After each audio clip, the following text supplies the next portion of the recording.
Hey everybody, welcome back to Rock Titan Live. I'm Scotty J. We have got an awesome show for you today.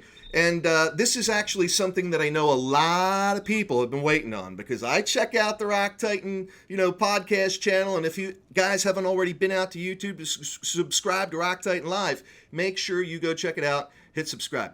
But the guest I have on with us right now is the lead singer for a pretty awesome band.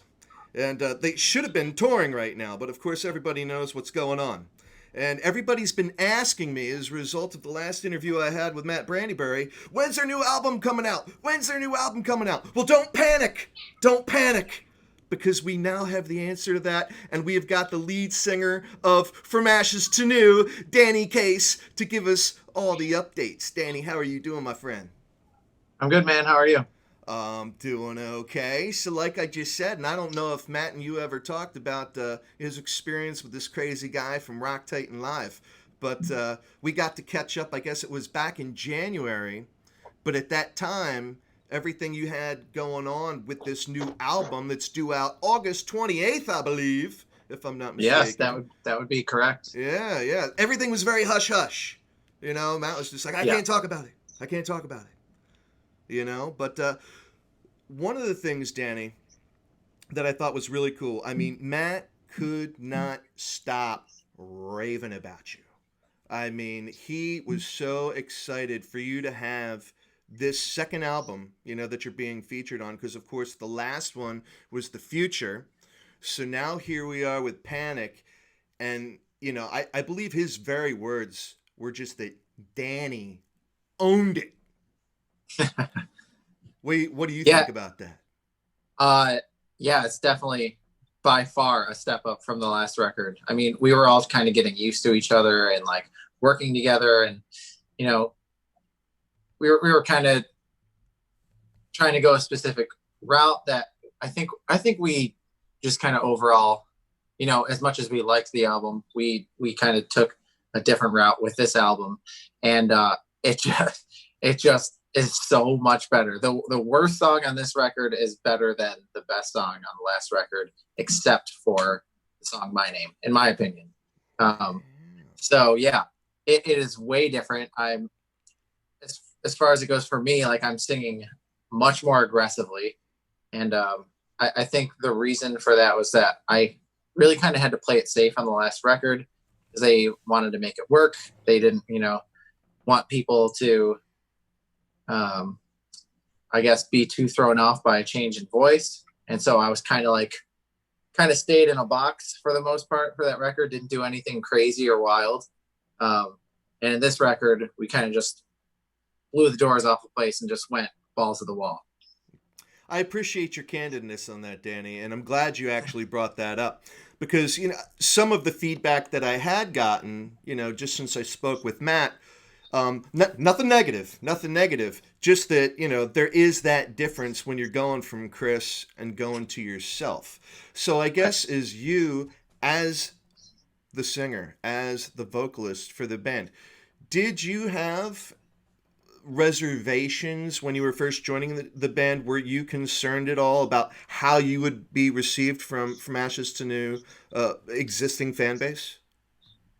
I actually, and this is not to be arrogant in any way, but I wasn't concerned about my own voice because I have always and will always treat this like a sport, and I go out to be better than everybody else, which of course I'm not yet, but that's the mentality I try to have. So I practice day in and day out, every day in the car, you know, trying to better myself. And so I wasn't so much worried about my own personal voice as much as I was, was the music as well, accompanying it with my voice going to fit and make sense. And it was a really big departure musically on that album, which somehow I still get blamed for too, but whatever, you know.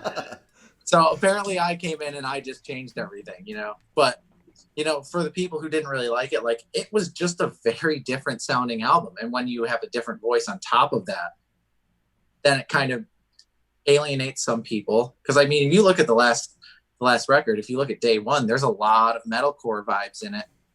Even though it is, kind of a radio rock album. There's some there's some pretty good metal aspects to it. And then you go to the future and there's like almost none, there's very little. And so the musical change, I think, was just as big as the vocal change. And that can cause a lot of uncertainty to come about. And so I wasn't exactly worried about my own voice. And I think that with this record and how we kind of doubled down and went, heavier into everything, I think that'll show. Right on. Now, all that being said, and again, everybody, we are here with Danny Case with From Ashes to New. One of the funny things, Danny, when I was talking with Matt, I kept saying From Ashes to New, and it would be like a tongue twister. He's like, yeah, dude. Yeah. He's like, Matt's giving me advice. He's like, you got to throw in by From Ashes to New or with From Ashes to New or something like that. So I've made those adjustments with you. But speaking of adjustments, so you were just kind of talking about it with the future and going into Panic. So did you take anything to heart from the feedback of the future? Like, did you make any adjustments on Panic based on that? Or was it more when you were making Panic, you're like, okay, I'm glad that transitionary album's kind of out of the way now. Now I can truly be myself, because I really wasn't myself on the last one. Now I am. Is that basically what happened?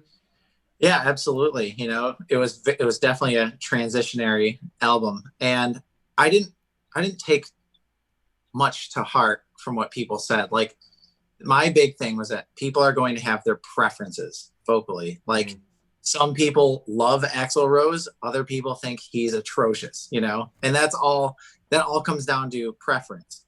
The things that I had a problem with were when people were like, oh, he sucks, or he's not good, or so-and-so is better. It's like, based on what expertise that you have. Like, you're not a vocal coach, you're not a singer, you don't know what you're talking about. Everybody can have their preferences, but like, when it comes to the better side, like, I mean, who's really to judge that? I listened to enough live videos of the band before I joined to know that they were struggling hard. And that was one of my biggest contributions to the band, was that consistency. And that was the first thing I noticed about the band when I did see them before I was in the band, was that, like, I went and saw them. I was like, I was at Warped Tour, right? My old band was selling CDs in the lines, and we snuck in one day, and they happened to come right on the stage, and they played Downfall, and it was all really cool. I was like, this is different. And then the singer came in. I was like, yikes. And so people who are like, so-and-so is better, so-and-so is better, like, he doesn't hold a candle to. I was like, any day, anytime, any night, I will take any challenge from anybody. Preferences aside, I'm always up for a challenge. But, if some people prefer his voice, I get it. He has a really cool sounding voice, and on record, it sounds really cool. There's no denying that. So those were the comments that I took a little bit personally. Was like, what do they know about that? Right on. Yeah, no. I just love, the fact that you have the opportunity right now, not necessarily to set any kind of record straight, but just to share, your personal experience with everybody. Because it's easy for everyone to comment, like, everyone's a keyboard warrior, right? Everyone's big and muscular on the other side of things when they don't have to say it to your face or, meet you up, close and personal. It's easy for people to criticize. But if they were in your shoes, how they'd handle it would probably pale in comparison. So I respect that about you. I think that's very, very cool, especially, with the compliments to Chris, because, again, he's a great vocalist in his own right. You just simply have a different sound. He's a very, very unique sounding voice, and I always like that about his voice on record.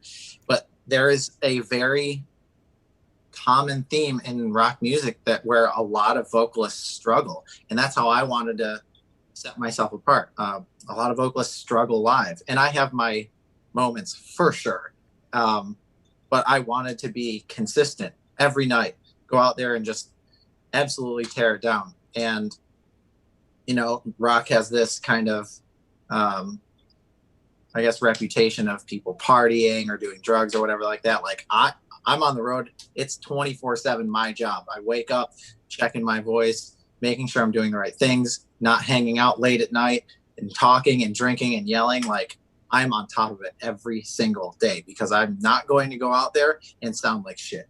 Right. And right on. And it's hard because rock is a very hard genre to sing. And a lot of people struggle with it because it's so forceful on the vocal cords. So adding all that stuff on top of it, whoever, does do that stuff. I mean, I wish I could party sometimes, but it just makes it so much damn harder. And so like, while I do treat it like a sport, I also very much have sympathy for just how hard it is to do well as a vocalist in the rock genre. Right on. Danny Case is all business. I love On it. the road, 100%, man. Right on. Well, you know what? I'm glad I have you here right now because one of the things I don't think Matt and I ever really touched on, that I'm personally interested in, because I don't know that I've seen the story anywhere else. I've certainly never heard it or read about it. But how did you actually come to join From Ashes to New? Oh man, yeah, it's a good story. I was in my own band doing my own thing at the time, and I had come across, a friend of mine had come across this audition competition type thing for an unnamed Sumerian Records band, and he was like, "Hey, you should do this. It's really cool." And like the way that it was structured was they had the whole song written out, but no vocals. And they said, write whatever melody, write whatever lyrics, and then film yourself performing it. And I actually really liked the song a lot. And that's what got me to do it. I was like, you know what? I'm going to do this. This is really cool. So I like wrote, my parts, and then I recorded them and I put it out there. Had no intention of winning. Didn't really care that much. I was in my own band doing my own thing, but it was, it was something fun to do. So, and then that was like November of 2016, which is right around the time that things kind of fell apart for the band. And so I guess Matt went scouring the internet looking for people. And one of the first people I think he messaged was the winner from that competition. And he didn't get a response. So he went and watched all the auditions, and mine was one of the first that popped up. So after that, he reached out to me and I ignored him.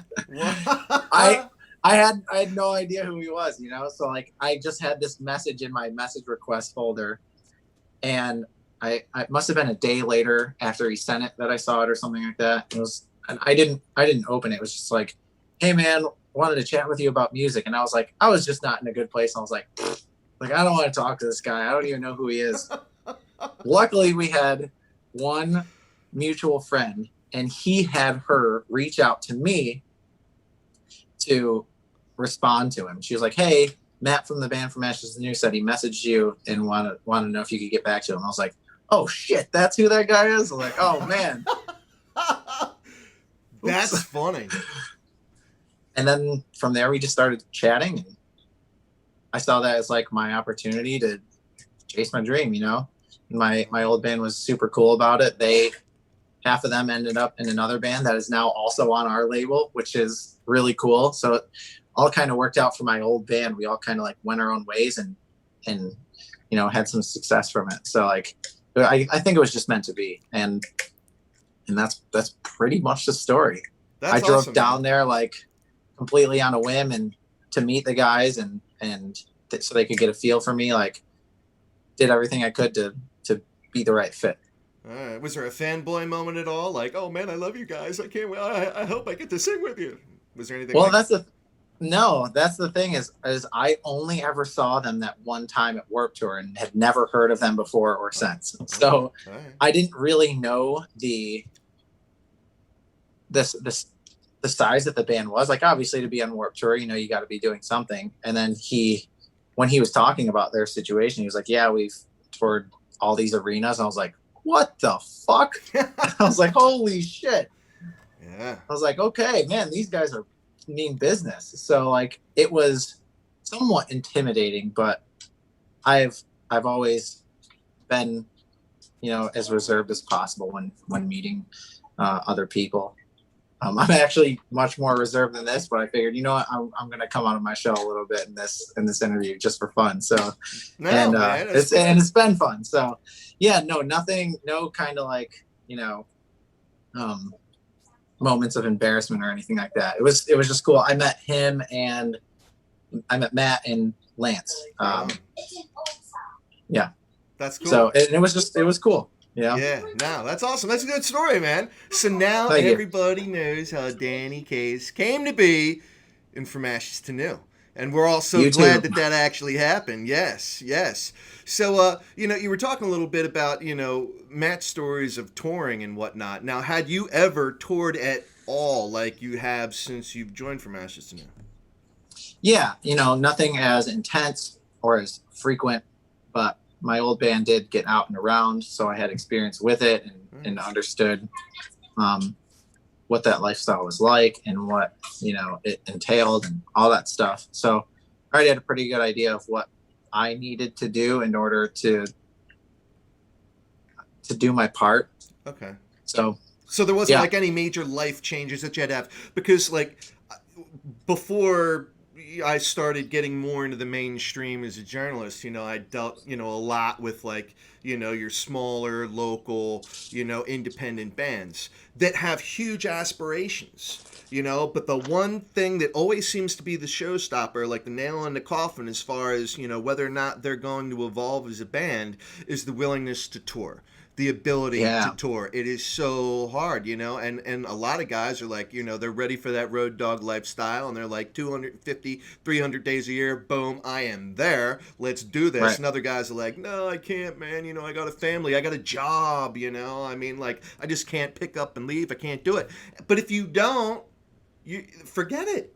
It's impossible. It cannot happen, but for you were ready for that.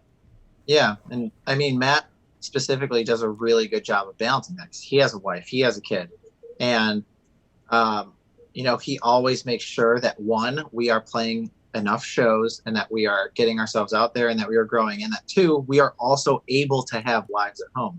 Because coincidentally, right when I joined the band, it was right after we had finished the first album, so it wasn't out yet. It was like that summer. Okay. I met my girlfriend of now 3 years. So it was like, I was like, oh God, what am I getting myself into? But it was like, luckily, he is a family guy. And so I was like, I can make this work because he has to make it work for his family. So I have to be home sometimes. Okay. So all right. Well, that was a nice balance. It's always nice catching that partner too, when it's like kind of you're still kind of starting out. You're still you're not quite at ground level. You're a little bit above ground level, but it's not like you're some huge celebrity. Right? And it's like, oh man, is she only with me because I'm like a real famous rock star? So it's funny because she's like, she's not fazed by it. She's like, I don't know. She never really cared, and she's like, she just calls me a band geek. Yeah, it's a different deal now. I'm playing trumpet or something like that in high school, but it's all love.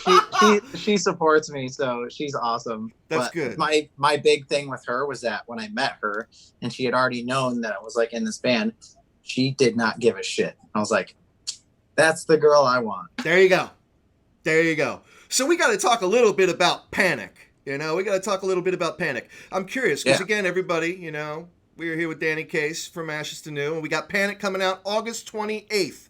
Yes, sir. Was that date the original date for the release, or did all this insanity we have going on with coronavirus impact that? So that's a damn good question. I have no idea, because we went and we recorded the album. We finished it, right? Towards the end of December. We went home for Christmas break, New Year's, and then late January, early February, we headed out with Skillet. And we were only just beginning to plan, like, all right, let's get a music video for a song.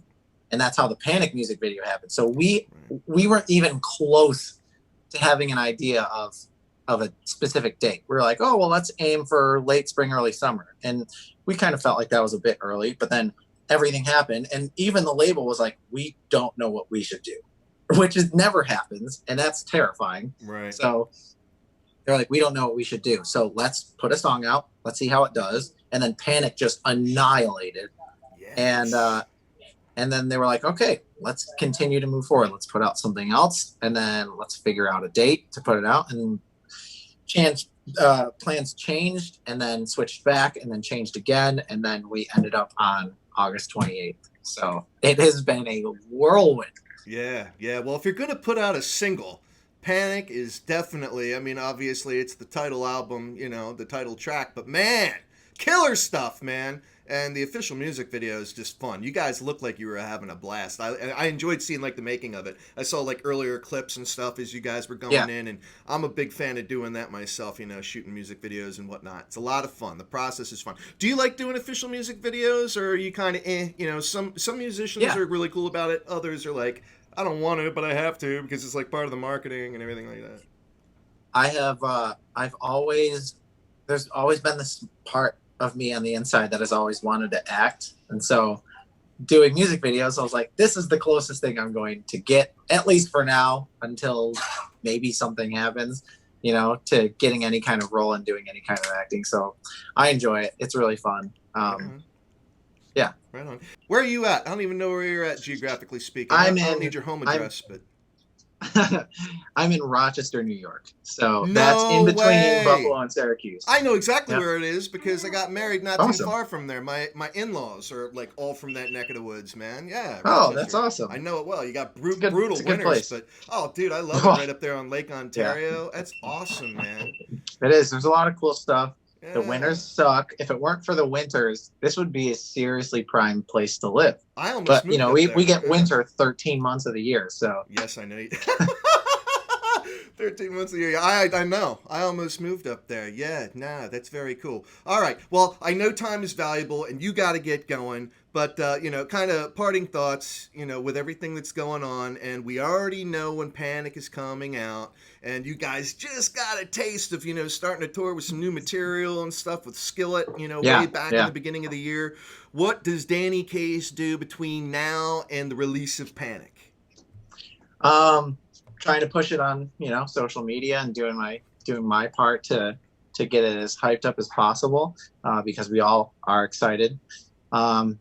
And pretty much just hanging out with my girl and working out as much as I can. So coronavirus really blew that shit out of the water because I was like, it shut down for like 3 months. And like, I was in the best shape of my life, like right before those 3 months happened. And then I was like, I don't have a pull-up bar. I don't have dumbbells. I'm not going to do 1,000 push-ups a day for 3 months. That's pointless. So I was like, okay, I'm just going to be a fatty. I'm going to eat whatever I want. I'm going to sit on the couch, play video games, and I'm going to have something to work towards when gyms open back up. Yeah, man. So I've been working out like crazy. And good. That's pretty much what I'm going to be doing. Good. I was going to ask you about that because I can only imagine, especially with all the gyms being shut down, I mean, the nature of everything going on, it's hard. Yeah. It's harder to stay in shape. The onus is a lot more on you to really kind of be diligent and creative. And at the same time, when things do lift and everybody can finally go out and see some live music again and you guys hit the tour trail, we don't want everybody being like a big old slob hitting the stage, Everyone will be all dancing around on stage, totally out of breath, like, oh, you know what I mean? It's like, can't have that. Can't have that. But, well, that's good to know. Danny, thank you so much for joining me on Rock Titan Live. It has been a blast. And, thanks for having me. Yeah, man, absolutely. I wish you much success. So again, everybody, we're here with Danny Case with From Ashes to New. They got their brand new album, Panic, coming out August 28th.